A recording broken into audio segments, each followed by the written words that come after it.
for more on that, I'm joined by Jacob Kirkegaard. He's a senior fellow at the Peterson Institute for International Economics here in Washington. Jacob, thank you for joining us. First, we know that Bolton is traveling first to London and Rome en route to Moscow, and this week the EU is expected to extend its sanctions on Moscow in response to its actions in Ukraine. How might that play out while Bolton is there in Russia?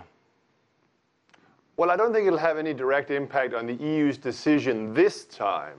But we need to remember that these sanctions are being renewed by the European Union every 6 months. And I think if you have a potential Trump-Putin summit over the course of the summer, when they come up for renewal again at the end of the year, there will be an increasing number of EU members who will say, well, we should lift those sanctions. So it could have a real longer-term impact. Earlier this month, Putin gave an interview to a broadcaster, and he said that he planned for an economic and technological breakthrough for Russia. And he, of course, blamed the West, again, for holding back Russia's economy. Does the U.S. have a role there, and can it help diversify Russia's economy?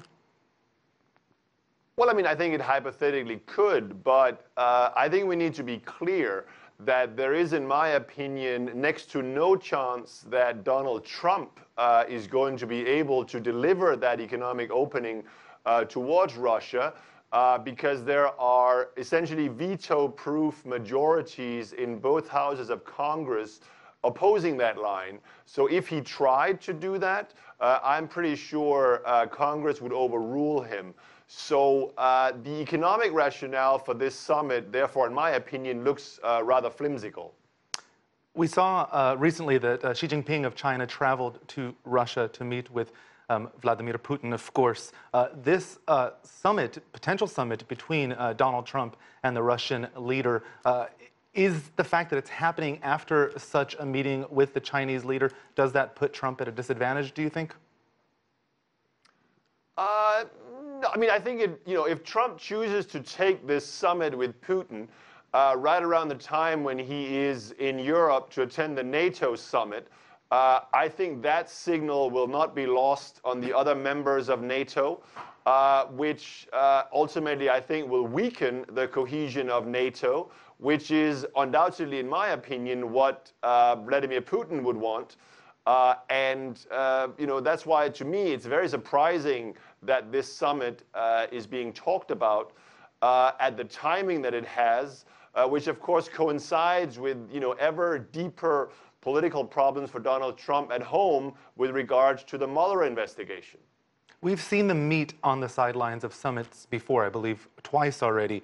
If this happens on the sideline of the NATO meeting, does that send a message that might be different than if they were to meet, as we heard, possibly in Vienna?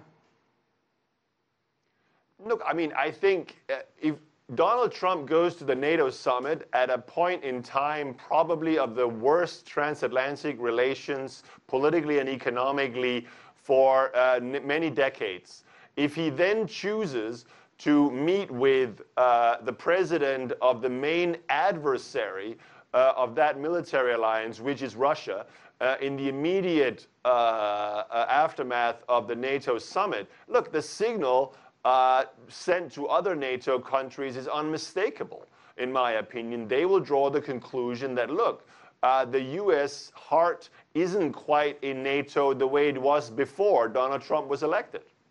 Okay, Jacob Kirkegaard, we're going to have to leave it there. Jacob Kirkegaard from the Peterson Institute for International Economics. And we'll be seeing, of course, those dates coming up for a potential meeting between Vladimir Putin and Donald Trump, if that happens. Back to you in Beijing, Erica.